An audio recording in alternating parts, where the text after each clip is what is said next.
आता पहिल्यांदा मी ही 2 अंडी फोडून घेणार.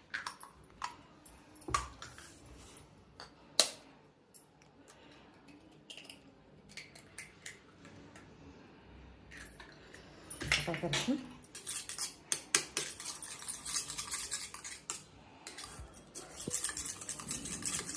त्याचं एकजीव करून घ्यायचं. त्याच्यात थोडीशी हळद, थोडीशी मीठ, चवीनुसार लाल तिखट, कोथिंबीर, कांदा, त्याच्यानंतर धनेपूड, गरम मसाला. हे सगळं तयार झालं. आता काय करायचं, याच्यात मी नंदिनीचा वापरते, आपल्याला कुठलं योग्य होतं ते.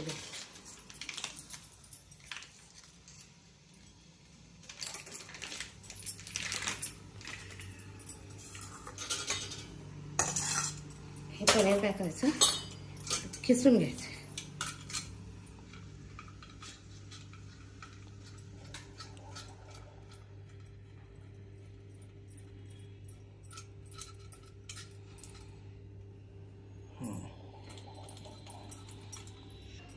आता पनीर घालायचं.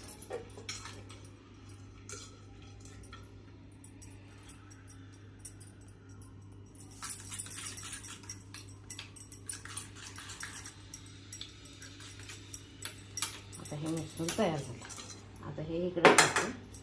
आता मी कणिक मळून घेतली.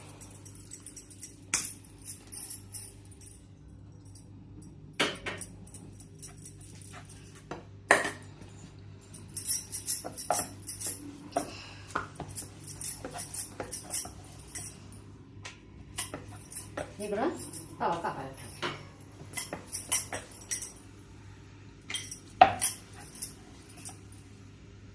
आता हे फार मोठं करायचं आहे, कारण उलटं करायला हे होतंय, दमवतंय. म्हणजे आपण ज्यांना प्रॅक्टिस आहे त्यांनी केलं तर चालतंय. मला काय एवढं प्रॅक्टिस आहे, मोठं म्हणजे करत नाही. आता हे जरा एका साईडला खालचं भाजून निघू दे. अजून एक दुसरं लागतं.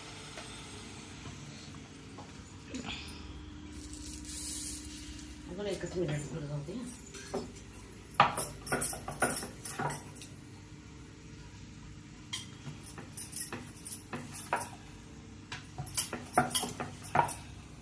गोळा लहान घेऊन ते करायचं, कारण काय आता मग डबल होऊन बसते ना, एक पनीर ते जड होते.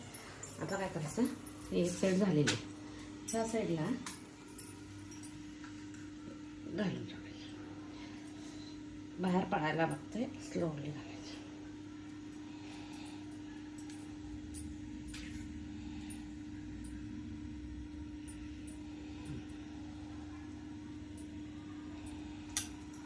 काय करायचं, कॅरेट कधी पण आरोग्यासाठी चांगलं, दिसायला पण कलरफुल दिसतंय. Egg, paneer, carrot healthy breakfast.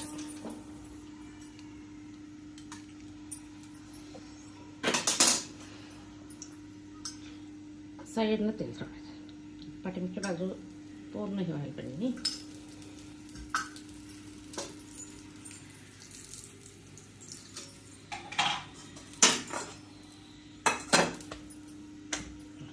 आता हे साईडला सुटले, इकडनं बघायचं सुटले तर. इकडे दूध तापायला ठेवले, जरा बारीक केलं तर साई येते, बारीक करून.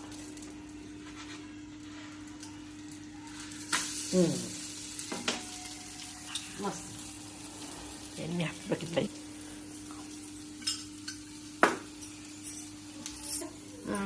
हे सगळं आहे ना, पनीर, एग तेल, फक्त सॉस खायला बसायचं. ते जर शिजलं असलं व्यवस्थित तर सुटतेच. सुटायला लागले म्हणजे शिजलं असं कळतं.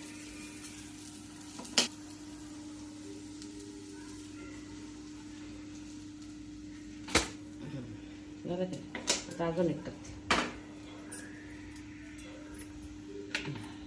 एक साईड आता काय करायचं, पाठीवरची एक बाजू झाली की नाही उलट करून घ्यायचं. असं सेंटरला ठेवायचं, ते पळतोय. तवा जरा त्या साईडला गेलाय, मला भाजायला लागला.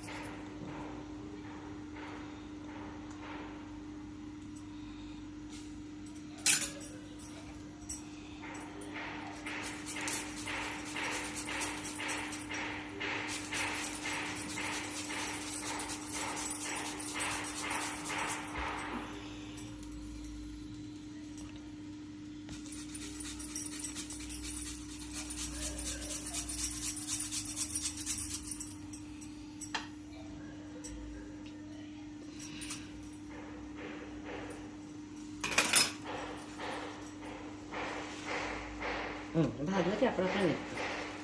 तेल जास्ती वापरायचं नाही, पहिल्या ह्याला थोडं वापरायचं. आता काय करायचं, तिथं घातल्यात मी एक अर्धा तास पूर्वी.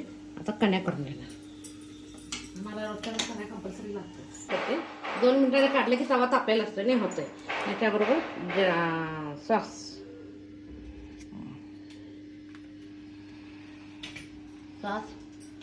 थोडासा साईडला कांदा, असा पण राहिला खायला पण छान लागतो. आता हे झालं,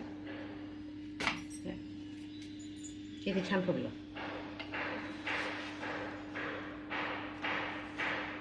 माझी रेसिपी आवडली तर लाईक करा.